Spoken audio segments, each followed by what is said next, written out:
Hello everyone, this is Komal, your SST educator. Welcome back to your favorite channel Magnet Brains.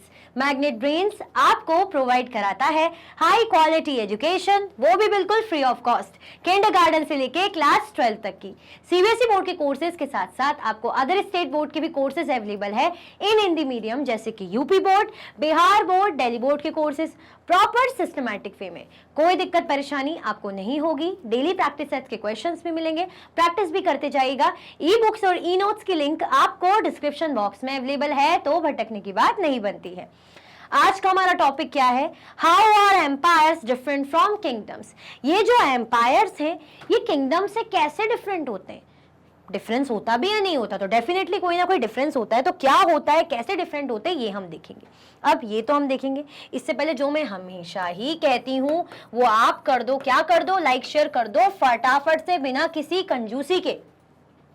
थोड़ा सा अपने हाथों को जोर दो और लाइक कर दो और शेयर कर दो फटाफट से। ये सिंपल सा इतना अच्छा छोटा सा काम देती हूँ लाइक शेयर का, फटाफट से छोटा सा काम कर दीजिए, ठीक है। लास्ट क्लास का रिवीजन करें तो लास्ट क्लास में हमने क्या पढ़ा था, याद करो। लास्ट क्लास में हम क्या पढ़ रहे थे? लास्ट क्लास में हम किसके बारे में पढ़ रहे थे? मौर्य एम्पायर के बारे में। किसके बारे में पढ़ रहे थे हम? मौर्यन एम्पायर के बारे में, ठीक है।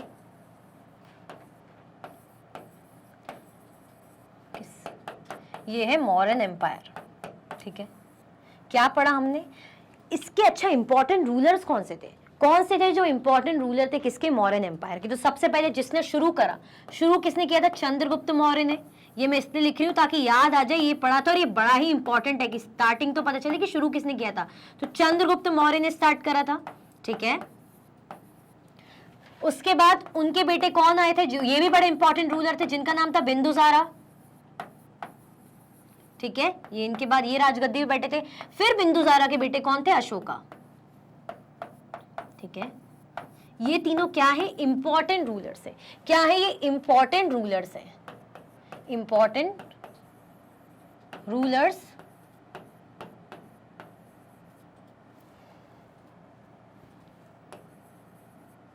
ऑफ मॉडर्न एम्पायर, है ना। क्या है? इंपॉर्टेंट रूलर है किसके? मौर्यन एम्पायर के इंपॉर्टेंट रूलर है, ठीक है। अच्छी बात है। हमने और चीजें क्या देखी थी कि इंपॉर्टेंट सिटीज मौर्यन एम्पायर की। इंपॉर्टेंट सिटीज कौन सी है ये देख लिया। स्क्रीनशॉट लेना है तो स्क्रीनशॉट ले लो। इंपॉर्टेंट सिटीज हमने कौन सी देखी थी? तक्षशिला थी, उज्जैन और पाटलिपुत्र, ठीक है। कौन सी थी? तक्षशिला, उज्जैन और पाटलिपुत्र। जब हमने मैप देखा था तो मैप जब ऐसा था इंडिया का, मैं रफ मैप ऐसे ही बना पाती हूँ, तो हमें उज्जैन तो चल यहाँ दिख रहा था, पाटलिपुत्र भी यहाँ था, तक्षशिला हमने यहाँ देखा था ना। ये अफगानिस्तान, ये पाकिस्तान, इस वाले एरिया में नॉर्थ वेस्ट साइड, यानी इस साइड नॉर्थ वेस्ट फ्रंटायर, इस तरफ से हमने देखा था। ये एरिया क्या है? नॉर्थ वेस्ट जाने के लिए सही था, है ना। गेटवे था। अगर आपको नॉर्थ वेस्ट साइड जाना है तो यहाँ से गेटवे था। कौन सा गेटवे? कहाँ से? तक्षशिला से, ठीक है। और अगर हमें सेंट्रल एशिया में जाना है, क्योंकि इंडिया एशिया के अंदर है ना, तो हम एशिया की बात करें तो सेंट्रल एशिया में जाने के लिए भी यहीं से रूट पड़ता है। अगर हमें नॉर्थ की तरफ जाना है तो हमने देखा था उज्जैन से होते हुए हम, साउथ की तरफ जाना है तो उज्जैन से होते हुए जा सकते हैं। ये सब हमने देखा था। इंपॉर्टेंट सिटीज देखी थी। इवन हमने ये देखा था रेड डॉट, जो मैं कह रही थी, जो मम्मी सर पे बिंदी लगाती ना, बिल्कुल जो वैसा लग रहा था। तो क्या था? वो ऐसी जगह थी जहां पे अशोका ने अपने इंस्क्रिप्शंस बनवाए, है ना, इंस्क्रिप्शंस लगवाए। इंस्क्रिप्शंस क्या होते हैं? जो मेटल या हार्ड सरफेसेस पे हम कार्विंग करते हैं, गोद देते हैं, इस तरीके से, ऐसा नहीं, इस तरीके से। क्लियर? ये सब हमने देखा था, ओके। डायनेस्टी क्या होती है? डायनेस्टी का मीनिंग देखा था। जब सेम फैमिली के जो मेंबर्स हैं रूलर बनते हैं उसे डायनेस्टी कहते हैं। जैसे चंद्रगुप्त, उनका बेटा बिंदुसारा, बिंदुसारा का बेटा अशोका, यानी एक ही फैमिली के। जैसे मुगल डायनेस्टी बोलते हैं, बाबर आए, उसके बाद हुमायूं, उसके बाद अकबर, उसके बाद जहांगीर, ऐसे करते करते, ठीक है। तो ये डायनेस्टी हो गई। अब वो सब तो हमने देखा था। हमने देखा था इन सिटीज में कौन कौन मिलेंगे। हमें क्राफ्ट पर्सन भी मिलेंगे, ऑफिशियल्स भी मिलते थे, है ना। यहाँ पे जो है लोग, सेंट्रल इंडिया की बात करें तो लोग फॉरेस्ट प्रोड्यूस करते थे, फॉरेस्ट प्रोड्यूस का यूज करते थे, है ना। एनिमल्स को हंट करते, तो ये सब चीजें, हर्डिंग वगैरह चलती रहती थी। ये सब हमने देखा। अब बात आ जाती है यहाँ पे कि कैसे जो एम्पायर्स हैं वो किससे डिफरेंट है? किंगडम से। एम्पायर किंगडम से कैसे डिफरेंट होते हैं तो देखते हैं। Emperors need more resources than kings because empires are larger than kingdoms. Emperor यानी सम्राट, एम्पायर यानी साम्राज्य, किंग मतलब राजा, है ना, और किंगडम मतलब राज्य। अब समझ में आया डिफरेंस? हम बोलते ना मैं सम्राट हूं, एक वर्ड में ऐसा लगता है कि कुछ वर्ड को क्या कर दिया, हैवी हैवी अल्फाज, हैवी हैवी वर्ड बना दिए, बिल्कुल सम्राट, हम बोलेंगे मैं राजा हूं, ठीक है, ओके, सम्राट यानी एम्परर, एम्परर यानी उसका लेवल किससे ज्यादा है, एक राजा से ज्यादा है, एक किंग से ज्यादा है, ठीक है। तो एम्परर को क्या जरूरत पड़ती है, एम्परर को ज्यादा से ज्यादा रिसोर्सेज की जरूरत पड़ती है as compare to the king, because जो एम्पायर्स होते हैं वो किससे बड़े होते हैं, किंगडम से। अगर मैं सिंपल अगर आपको थोड़ा मैथ्स के फॉर्म में पढ़ा दूं तो इस तरीके से, एम्पायर्स क्या होते हैं, ग्रेटर देन, ये समझ लीजिए किससे, किंगडम से, किंगडम से। एम्पायर्स में कौन रहते हैं, एम्परर्स, एम्परर रहेगा, एम्परर यानी सम्राट, और किंगडम्स में कौन रहेगा, किंग रहेगा यानी राजा।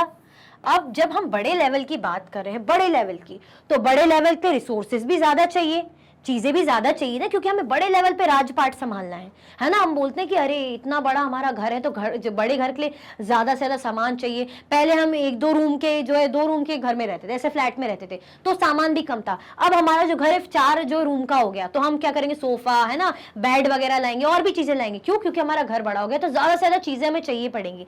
अब जब ज्यादा से ज्यादा चीजें चाहिए पड़ेंगी तो पैसा भी लगता है, ठीक है, and need to be protected by big armies. अब जब बड़ा एम्पायर है तो बड़े एम्पायर के लिए ज्यादा से ज्यादा आर्मी भी चाहिए ना, अच्छा एरिया, वास्ट एम्पायर है तो क्या चाहिए, ज्यादा से ज्यादा लोग चाहिए, आर्मी चाहिए। तो एम्परर्स को क्या जरूरत पड़ती है, emperor needs more resources, emperors को ज्यादा से ज्यादा रिसोर्सेज की जरूरत पड़ती है than king, because empire are larger than kingdom. क्योंकि जैसे कि मैंने आपको मैथ्स के फॉर्मूला के थ्रू बताया कि एम्पायर्स किससे बड़े होते हैं, किंगडम से बड़े होते हैं, ठीक है।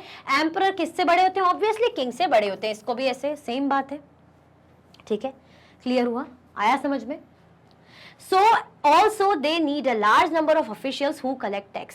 इनको क्या चाहिए पड़ता है, larger number of officials भी चाहिए पड़ते हैं जो टैक्स कलेक्ट करें, ठीक है। तो हर चीज ज्यादा ज्यादा चाहिए होती है ना। एम्पायर क्या होते हैं, बड़े होते हैं। एम्पायर क्या होते हैं, एम्पायर वास्ट होते हैं, वास्ट एम्पायर होंगे, क्या चाहिए पड़ेगी, मोर आर्मी, है ना, मोर आर्मीज, बिग आर्मीज, ये चलो लिख लो, बिग आर्मीज,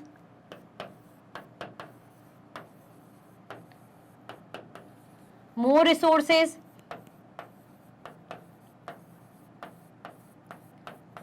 ये सब चाहिए पड़ेगा, क्लियर हुआ, आया समझ में। So also they need a larger number of officials, अब इनको ज्यादा से ज्यादा ऑफिशियल्स, काम करने के लिए भी लोग चाहिए, तो मोर ऑफिशियल्स। ऑफिशियल्स क्या करेंगे, टैक्स कलेक्ट करने के लिए, फॉर कलेक्टिंग टैक्स। ज्यादा से ज्यादा ऑफिशियल्स की जरूरत पड़ेगी क्या, टैक्स कलेक्ट करने के लिए, क्लियर हुआ, आया समझ में। हम अब आपको डिफरेंस समझ में आएगा एम्पायर और किंगडम के बीच में क्या डिफरेंस होता है। तो चलो मैं अभी ये हटा देती हूं, ये हटा देती हूं, ये एम्पायर है, ये क्या है, ये एम्पायर है,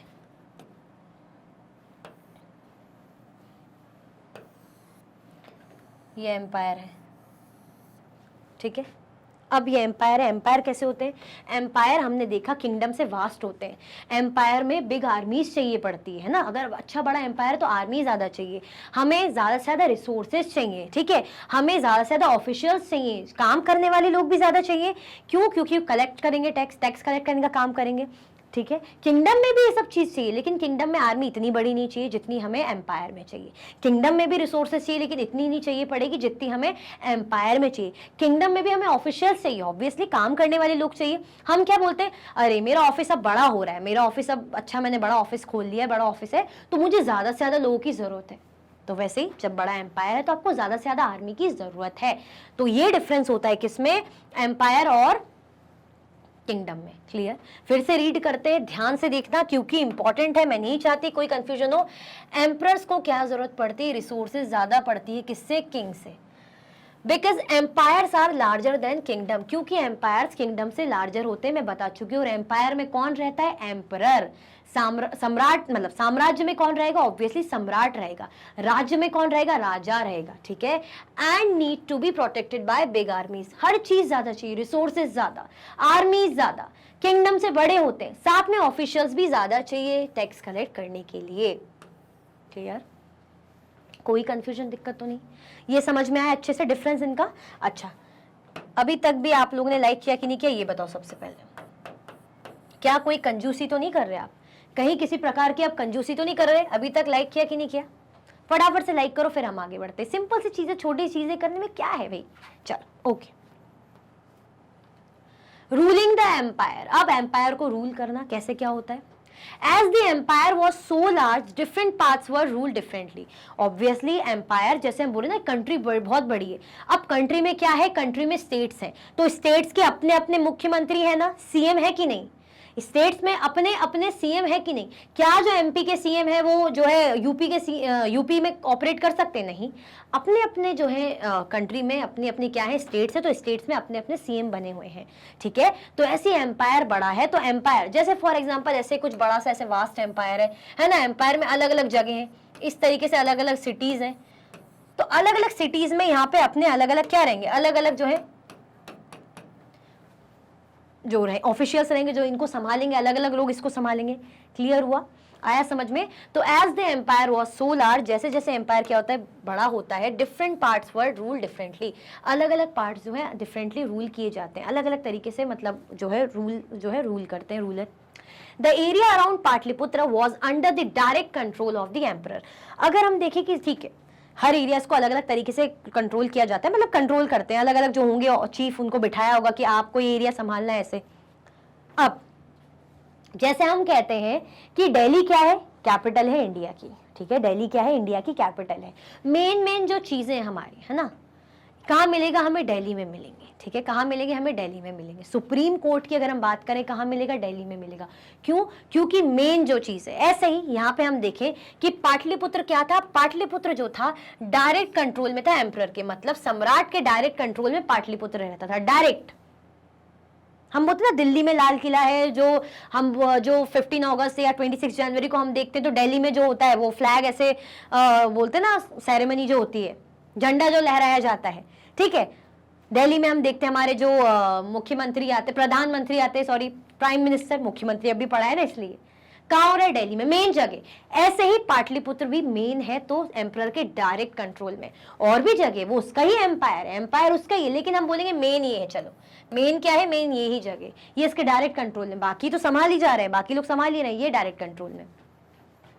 This meant that officials were appointed to collect taxes from farmers, herders, craftspersons and traders who lived in villages and towns in the area.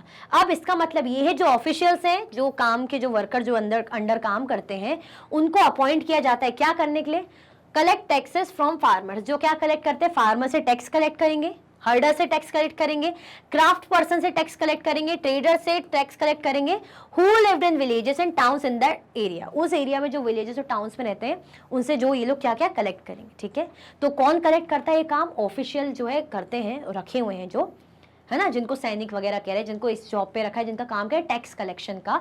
तो किस किस से टैक्स कलेक्ट किया जाता है? फार्मर से, हर्डर से, क्राफ्ट पर्सन से, ट्रेडर से, और जो है विलेजेस में रहते हैं, टाउन्स में रहते हैं, उस एरिया के। Officials also punish those who disobey the ruler's orders.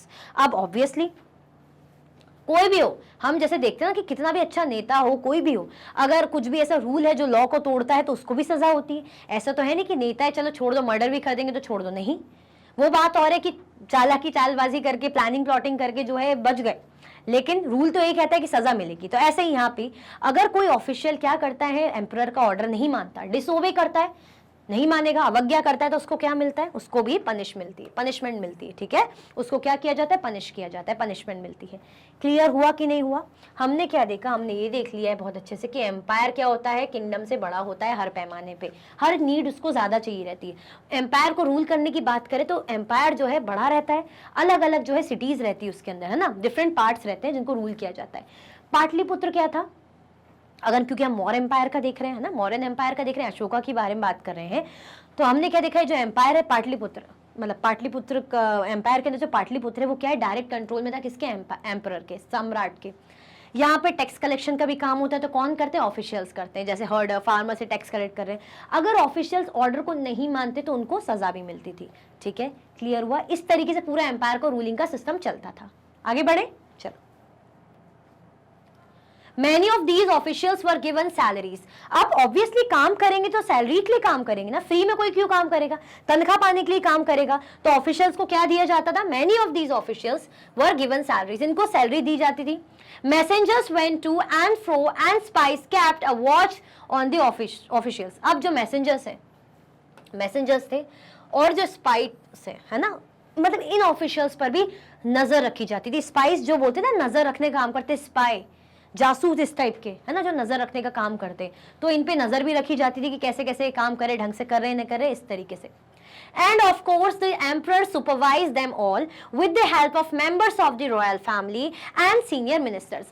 अब obviously अगर एम्परर है तो ऐसा तो है नहीं कि ठीक है मैं तो एम्परर हूँ, सुबह उठा, बढ़िया खाना पीना खाया, थोड़ा सा वॉक लिया, थोड़ा सा शिकार पे चले गए, 2-4 बातें करी अपने मिनिस्टर से और सो गए। नहीं, एम्परर भी पूरा ध्यान रखते थे, डायरेक्ट नहीं होता था, उनको सुपरवाइजर्स के थ्रू इन्फॉर्मेशन मिलती थी। तो end of course the emperor supervise them all. Emperor क्या करता था, इन सबको सुपरवाइज करते थे, देखते थे, ठीक है, नजर रखते थे।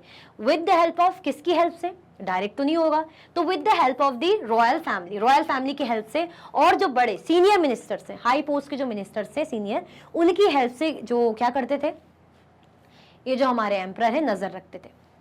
There were other areas or provinces, other areas और provinces भी थे, हम बोलते ना province यानी area. Each of these was ruled from a provincial capital such as Taxila and Ujjain। अब और भी provinces या एरिया थे, तो कौन कौन किसकी बात कर रहे हैं, इसके जो प्रोविंशियल है इनकी कैपिटल क्या बोल रहे हैं, फ्रॉम प्रोविंशियल कैपिटल। जो प्रोविंशियल कैपिटल थी कौन सी थी, तक्षशिला और उज्जैन। हमने देखा था तक्षशिला, हमने कहाँ देखा था, यहाँ पे। उज्जैन हम यहाँ देख रहे हैं, ज्यादा ही नीचे हो गए यहाँ पे। उज्जैन हम यहाँ देख रहे हैं इस तरीके से। पाटलिपुत्र हमने ऐसा कुछ यहाँ देखा है ना, तक्षशिला यहाँ था है ना, नॉर्थ वेस्ट यहाँ पे था ना तक्षशिला, तो इस तरीके से। तो each of these was rule from a provincial capital such as Taxila और उज्जैन। तक्षशिला और उज्जैन ये जो कैपिटल, यहाँ से इनको रूल किया जाता था, ठीक है। तो अलग अलग प्रोविंसेस, अलग अलग एरियाज थे। तो हम ये क्यों पढ़ रहे हैं कि क्या एरिया कौन रूल करता था, हमें क्या, हम ये देख रहे हैं एम्पायर को रूल कैसे किया जाता था। अगर इतना बड़ा एम्पायर है तो प्रॉपर जो है प्रोसेस कैसे चलती होगी, फंक्शनिंग कैसे चलती होगी। तो हमने देखा टैक्स कलेक्शन होता था है ना, ऑफिशियल्स कलेक्ट करते थे, ऑफिशियल्स को सैलरी भी दी जाती थी काफी सारे, और उनपे भी नजर रखी जाती थी कि वो ढंग से काम कर रहे नहीं कर रहे। तो स्पाइज होते थे, नजर रखते थे, और इन पर भी नजर कौन रखते थे, राजा, एम्परर नजर रखता था, एम्परर सुपरवाइज करता था। तो एम्परर कैसे सुपरवाइज करेगा, जो रॉयल फैमिली के मेंबर्स हो गए है ना, या जो सीनियर मिनिस्टर्स हो गए, वो इनको खबर देते होंगे, वो इनको बताते होंगे, तो जो एम्परर को पता चलता होगा, ठीक है। क्लियर हुआ, आगे बढ़ते हैं। Although there was some amount of control from Patliputra and royal princes were often sent as governors, local customs and rules were probably followed. Although क्या बोल रहे हैं, हालांकि यहाँ पे there was some amount of control from Patliputra, Pataliputra से भी क्या है इस तरीके का जो कंट्रोल यहाँ पे रहता था। And royal princes were often sent as governors, जो रॉयल प्रिंसेस हैं है ना, जो प्रिंस हैं, उनको क्या करा जाता था, गवर्नर बना के उनको भेजा जाता था। लोकल कस्टम्स, भाई जो भी कस्टम ट्रेडिशन हो गए, रीति रिवाज या रूल्स हो गए, उन्हें प्रॉपरली फॉलो किया जाता था। Besides there were vast areas between the centres, इन एरियाज के बीच में भी क्या थे, वास्ट एरियाज थे है ना। ये सेंटर्स जो बोल रहे हैं ना, पाटलिपुत्र, तक्षशिला, उज्जैन, इनकी जो बात हो रही है, इनके बीच में भी क्या बोल रहे हैं, वास्ट एरियाज थे, अच्छे बड़े बड़े एरियाज थे। Here the Mauryas tried to control roads and rivers which were important for transport and to collect whatever resources were available as tax and tribute। अब जो मौर्यास थे उनकी स्ट्रैटेजी क्या थी, वो क्या चाह रहे थे, Mauryas tried to control roads and rivers। Mauryas क्या चाह रहे थे, जो रोड्स हैं बीच में आ रही हैं, जो रिवर्स आ रही हैं बीच में, नदियां हैं, रोड्स हैं, उनमें चाह रहे थे कि पूरा अपना कंट्रोलिंग, वो अपना कंट्रोल करना चाह रहे थे, ठीक है, कंट्रोल लाना चाह रहे थे। विच वर इंपॉर्टेंट फॉर ट्रांसपोर्ट, जो ऐसी रोड, ऐसे रूट्स जो ट्रांसपोर्टेशन के लिए बड़ी ज़रूरी है। जैसे अगर अदर कोई किंगडम का कोई जाना चाह रहा है, कुछ ट्रांसपोर्ट चल रहा है, ट्रेड या जो भी चीज़ें चल रही हैं, तो ऐसे एरियाज़ को ये क्या चाह रहे थे, अपने कंट्रोल में रहना है। ऐसी जैसे रिवर के थ्रू जाना है, कोई रिवर के थ्रू रूट है, या कोई ऐसी इंपॉर्टेंट रोड है जहाँ से ट्रांसपोर्ट वगैरह चलता है, तो ये चाह रहे थे कि ऐसी रोड हमारे कंट्रोल में हो, ठीक है। And to collect whatever resources were available as tax and tribute, और वो क्या चाह रहे थे कि जो भी टैक्स या रिसोर्सेज हमें उसके थ्रू मिल रही, तो उसको कलेक्ट करना चाह रहे थे, किस फॉर्म में, टैक्स या ट्रिब्यूट के फॉर्म में। क्लियर, टैक्स मिलता था, ट्रिब्यूट मिलता है। ट्रिब्यूट क्या होता है वो भी हम देखेंगे। For example, the अर्थशास्त्र tell us that the northwest was important for blankets and South India for its gold and precious stones। अगर हम एग्जाम्पल के तौर पे क्या बोले, जो अर्थशास्त्र में जो किसने लिखी थी, अर्थशास्त्र किसने लिखी थी? हमने लिखी थी कौटिल्य यानी चाणक्य ने लिखी थी। चाणक्य कौन? जिनके बारे में हमने देखा था कि जिन्होंने क्या करी थी, हेल्प करी थी चंद्रगुप्त मौर्य की अपना एम्पायर स्टैब्लिश करने में, है ना, जो Maurya dynasty Mauryan empire establish करने में किसने हेल्प करी थी? जो है चाणक्य ने हेल्प करी थी, ठीक है। तो चाणक्य ने क्या लिखा था? अर्थशास्त्र उनकी बुक थी। Tells us that the north west was important for blankets. इसमें क्या बताया जाता है कि जो नॉर्थ वेस्ट थे वहां क्या था, ब्लैंकेट्स के लिए बड़ा इंपॉर्टेंट था, है ना, कंबल वगैरह मिलते थे। और साउथ इंडिया किस लिए इंपॉर्टेंट था? गोल्ड और प्रेशियस स्टोन्स। गोल्ड और प्रेशियस स्टोन्स हमें साउथ इंडिया में मिलते हैं। और नॉर्थ वेस्ट की बात करें, यहाँ की नॉर्थ वेस्ट, बार बार मैं इसलिए बता रही हूँ, कंफ्यूज मत होना, ये नॉर्थ वेस्ट, इन एरियाज में क्या, कंबल, बेसिकली ठंडे इलाके हैं, अफगानिस्तान वगैरह, तो कंबल। क्लियर? आया समझ में? कोई कंफ्यूजन, दिक्कत तो नहीं? आगे बढ़े, चलो। It is possible that these resources were collected as tribute. ये माना जाता है, इट इज पॉसिबल, ये कह रहे हैं कि जो रिसोर्सेज है कैसे कलेक्ट होती थी? ट्रिब्यूट के थ्रू। ट्रिब्यूट या टैक्स हमने देखा था ना, क्या क्या, ब्लैंकेट हो गए, गोल्ड, प्रेशियस स्टोन्स। ट्रिब्यूट क्या है, इसको देखते हैं। Unlike taxes which were collected on a regular basis. Taxes क्या होते हैं? रेगुलर बेसिस पे, हर महीने, जैसे हम बोलते हैं ना कि हमें हर साल हम टैक्स भरते हैं रेगुलर बेसिस पे, तो ऐसे ही जो टैक्स है इसको क्या रेगुलर बेसिस पे करना पड़ता था, कलेक्ट करना पड़ता था, जरूरी था। लेकिन tribute was collected as and when it was possible from people who gave a variety of things more or less willingly. Tribute क्या होता है? पीपल से कलेक्ट करते थे, जैसे उनके पास अगर कोई चीज है जो वो अपनी खुशी से विलिंगली दे रहे हैं, अपनी इच्छा से दे रहे हैं, या इतनी इच्छा नहीं है उनकी लेकिन उनसे ले रहे हैं हम, ठीक है, तो उसको ट्रिब्यूट बोल रहे हैं। मतलब टैक्स क्या है? रेगुलर, ये तो लेना ही है, ये तो लेना ही लेना है, कंफर्म है। लेकिन जो ट्रिब्यूट है वो कैसे रहता था? जब पॉसिबल रहता था कि लोगों से, जैसे किसी ने अपनी इच्छा से या अनविलिंगली ऐसे दे रहे हैं, तो इसके फॉर्म में ट्रिब्यूट ले लेते थे। जैसे हम बोल रहे हैं ना कि ट्रिब्यूट के फॉर्म में ब्लैंकेट हो गया, या जो स्टोन्स वगैरह, गोल्ड, ये जो प्रेशियस स्टोन्स ले लिए जाते थे। क्लियर? आया समझ में? जो टैक्स क्या था, वो तो रेगुलर, लेना ही लेना है। यहाँ पे देखा था ना हमने, प्रेशियस स्टोन्स इन सब का। क्लियर? आया समझ में? कोई कंफ्यूजन, दिक्कत तो नहीं भाई? चलो। There were also the forested region. Forested areas भी थे। क्या थे? फॉरेस्टेड रीजन भी थे। काफी फॉरेस्ट वाला एरिया था। मगध का तो मैंने बताया था आपको कि काफी फॉरेस्ट, बढ़िया फॉरेस्टेड एरिया था। हाथी वगैरह मिल जाते थे, वुड मिल जाती थी। People living in these areas were more or less independent. यहाँ के जो लोग थे, जो इस एरिया में लोग रह रहे थे, वो कैसे थे? more or less independent थे, है ना, कह सकते हैं भाई स्वतंत्र, इस टाइप से। But may have been expected to provide elephants, timber, honey and wax to Mauryan officials. लेकिन क्या क्या प्रोवाइड करते थे मौर्यन ऑफिशियल्स को, यानी मौर्यन एम्पायर में? ये देते थे, प्रोवाइड कराते थे क्या? एलिफेंट्स, जैसे हाथी प्रोवाइड करा दिया, ठीक है, फॉरेस्ट में रह रहे हैं तो इन लोगों ने हाथी प्रोवाइड करा दिया, टिम्बर दे दिया, हनी दे दिया, वैक्स दे दिया। किसको? मौर्यन ऑफिशियल्स को। किसको? मौर्यन ऑफिशियल्स, जो मौर्य एम्पायर में जो ऑफिशियल्स काम करते हैं उनको। क्लियर हुआ? तो ये यहाँ से हमें मिल जाता था, उनको मतलब मिल जाता था। फॉरेस्टेड रीजन था, फॉरेस्ट इलाका था। क्लियर? आया समझ में? चलो। The emperor and the capital city. अब हम देखेंगे एम्परर और कैपिटल सिटी। कौन कह रहे हैं इसके बारे में? जो मेगास्थनीज है, ठीक है, वो कह रहे हैं। अब ये कौन है, क्या है, देखते हैं। The emperor and the capital city किसके बारे में बता रहे हैं? एम्परर के बारे में, सम्राट के बारे में बता रहे हैं, और उसकी कैपिटल सिटी के बारे में बता रहे हैं। जरा देखें। Megasthenes was an ambassador who was sent to the court of Chandragupta by the Greek ruler of West Asia named Seleucus Nicator. Megasthenes कौन थे? एम्बेसडर थे। Who was sent to the court of Chandragupta by Greek ruler of West Asia. जो Greek ruler थे, है ना, जो Greek ruler थे, कौन थे ग्रीक रूलर? ग्रीक रूलर निकल जाता है, सॉरी, रूलर थोड़ा सा फंबल हो जाता है, क्योंकि रूरल इतना पढ़ा के ना रूलर ही नहीं निकल रहा है। तो जो थे, कौन थे? Seleucus Nicator. उन्होंने किसको भेजा था? मेगास्थनीज को भेजा था, ठीक है।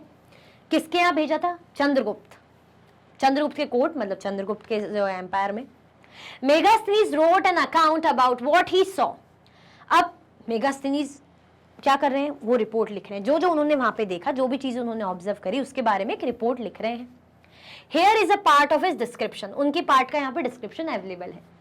The occasions on which the emperor appears in public are celebrated with grand royal procession. अब कह रहे हैं जो occasions होते हैं, ये जो occasions हैं on which the emperor appears, ऐसे ऐसे occasions, ऐसे समारोह, ऐसा important events रहते हैं जब emperor क्या करते हैं? पब्लिक में विजिट करते हैं, पब्लिक में दिखते हैं, पब्लिक के बीच में आते हैं। Are celebrated with grand royal procession, उनका सेलिब्रेशन होता है ना, खुशी मनाई जाती है, वो भी रॉयल तरीके से, कि देखो हमारे सम्राट आए, इस तरीके से। He is carried in a golden palanquin. His guards ride elephants decorated with gold and silver. उनको किस में लाया जाता है? गोल्डन पैलेंक्वीन में, ठीक है। उनके जो गार्ड्स हैं वो एलिफेंट्स को जो है राइड करते हैं, जो किससे डेकोरेटेड है? विद गोल्ड एंड सिल्वर, मतलब आप समझ सकते हैं काफी रॉयल, ठीक है। क्लियर हुआ? आया समझ में? चलो। Some of the guards carry trees on which live birds, including a flock of trained parrots, circle about the head of the emperor. अब कह रहे हैं कुछ जो गार्ड्स हैं वो क्या कैरी करते थे? ट्रीज, है ना।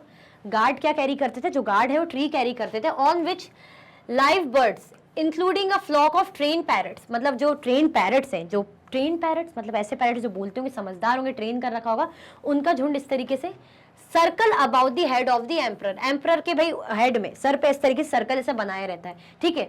The king is normally surrounded by armed women. He is afraid that someone may try to kill him. अब वो कह रहे हैं जो किंग है, जो राजा, वो दिख रहे हैं, वो कैसे दिख रहे हैं कि उनके आसपास क्या है? आर्म्ड वुमेन है, हथियार ली हुई वुमेन्स उनके आसपास है। He is afraid that someone may try to kill him. वो इस चीज से अफ्रेड है कि कोई क्या कर सकता है, उनको मारने की कोशिश कर सकता है। He has a special servant to test the food before he eats.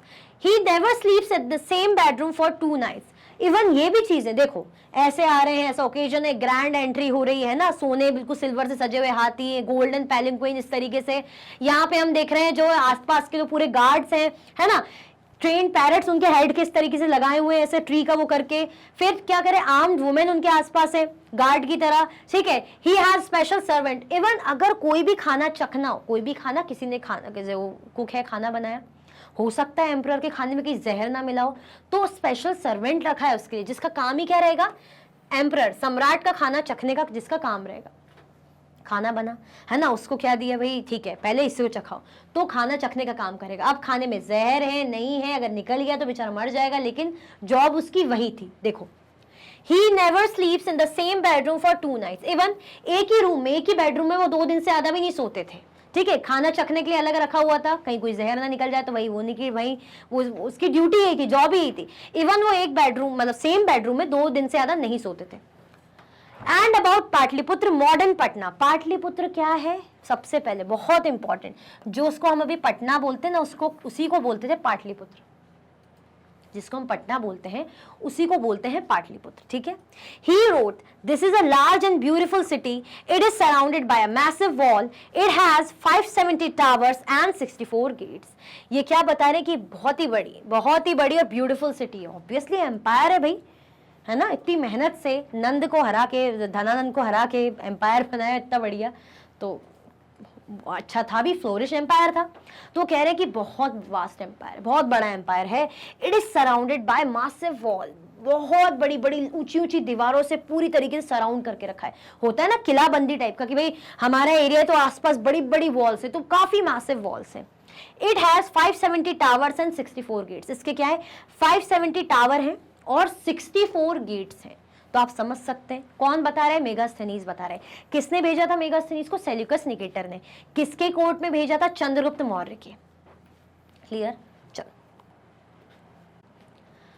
The houses of 2 and 3 stories are built of wood and mud brick. घर कैसे बने, किस तरीके के बने? 2 और 3 स्टोरी बोलते हैं ना, मल्टी स्टोरी, डबल स्टोरी। तो 2 और 3 स्टोरी जो हाउसेज, घर ऐसे बने हुए हैं, किससे बने? लकड़ी से और मड ब्रिक, है ना, मिट्टी की जो है ईंट से। The king's palace is also wood and decorated with stone carvings. जो राजा का जो क्या है पैलेस है, जो राजा का महल है, वो कैसा बना है? वो भी लकड़ी से बना है और किससे डेकोरेटेड है? स्टोन की कार्विंग उसमें हो रखी है ना। पैलेस कैसा है? मतलब लकड़ी का है और बढ़िया से डेकोरेटेड, किससे डेकोरेट करके रखा है? स्टोन की कार्विंग से, पत्थर के बढ़िया से कर रखे। It is surrounded with gardens and enclosures for keeping birds. अब क्या है, इसको किससे सराउंड करके रखा है? गार्डन से, बगीचे हैं बढ़िया से, and enclosures for keeping birds, और इंक्लोजर से ताकि जो है बर्ड वहां पे चिड़िया वगैरह रख सके। क्लियर हुआ? चिड़िया वगैरह आती ना, बैठती इस तरीके से। तो इतना प्यारा सुंदर सा जो उन्होंने देखा होगा नजारा, कहाँ? चंद्रगुप्त मौर्य के एम्पायर में। तो वही किसने बताया? मेगास्थनीज ने। ठीक है, क्लियर हुआ? सो इसी के साथ हमारा टॉपिक एंड होता है। आपको आई होप जो है एम्पायर और किंगडम के बीच का डिफरेंस समझ में आया होगा। फिर हमने देखा रूलिंग द एम्पायर, भाई एम्पायर को रूल कैसे किया जाता है, क्या क्या ऑफिशियल्स के काम रहते हैं, क्या क्या चीज़ें रहती, कैसे कैसे किस किन चीज़ों में टैक्स कलेक्ट करते हैं। फिर हमने देखा कि मेगास्थनीज आए थे, तो उन्होंने चंद्रगुप्त मौर्य के कोर्ट में उन्होंने पूरा देखा कि भाई क्या क्या चीज़ें, एम्पायर कितना फ्लोरिश, कितना प्यारा, कितना बड़ा सा एम्पायर था, ये सब हमने देखा। तो कमेंट में मुझे ज़रूर बताना कैसा लगा, लाइक करना मत भूलना और शेयर करना मत भूलना। इसी के साथ ये वीडियो एंड होती है। अगर आप और भी वीडियो के लेक्चर्स देखना चाहते हैं तो आप मैग्नेट ब्रेन्स के यूट्यूब चैनल, एप्लीकेशन और वेबसाइट पे देख सकते हैं। ई नोट्स और ई बुक्स के लिंक आपको डिस्क्रिप्शन बॉक्स में अवेलेबल है। ये सारे हाई क्वालिटी के कोर्सेज हैं, जैसे कि सीबीएसई बोर्ड, टेली board, Bihar board, UP board, MP board, Rajasthan board, Vedic maths crash course, spoken English courses आपको अच्छी क्वालिटी में और 100% फ्री अवेलेबल है। आप हमें अदर प्लेटफॉर्म पर भी फॉलो कर सकते हैं, फेसबुक, इंस्टाग्राम, एक्स, टेलीग्राम और व्हाट्सएप पे। ज़्यादा से ज़्यादा लाइक कीजिए, ज़्यादा से ज़्यादा शेयर कीजिए और चैनल को सब्सक्राइब करना बिल्कुल भी ना भूलें। अपना ख्याल रखें। Thank you so much for watching.